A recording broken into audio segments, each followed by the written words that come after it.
অনেকগুলো হোমওয়ার্ক দিয়েছে, একটাও পাচ্ছি না। ট্রান্সলেশনগুলো কি হবে? আমি 2020 সালে গ্র্যাজুয়েশন কমপ্লিট করেছি।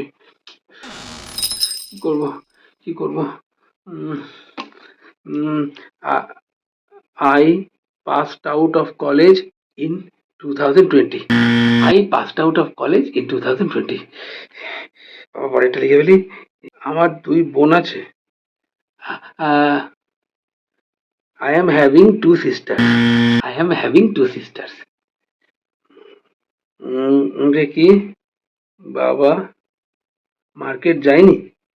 ফাদার ডিড নট বাবা মার্কেট যায়নি। Father did not went to market. Lalu, ঠিক আছে ঠিক আছে ঠিক আছে।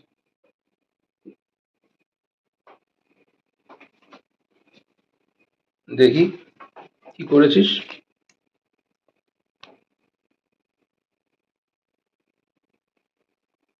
আমি 2020 সালে গ্রাজুয়েশন। I passed out.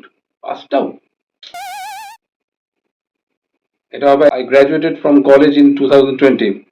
ঠিক আছে, পরেরটা কি করেছিস দেখি। আমার 2 বোন আছে। আই এম হ্যাভিং, এটা হবে আই হ্যাভ 2 সিস্টার্স। মানে একদম কমনটাও ভুল করেছিস। 3 নম্বরটা কি করেছিস? বাবা মার্কেট যায়নি। ফাদার ডিডন্ট পরে ওয়েন্ট। ফাদার, এটা হবে father didn't go to market. বলতো কে আমার কাকুর ছেলে? এটা কি হবে? Is my cousin. Brother. Brother. কাজিনের পরে আবার ব্রাদার হয়? এটা হবে ইজ মাই কাজিন।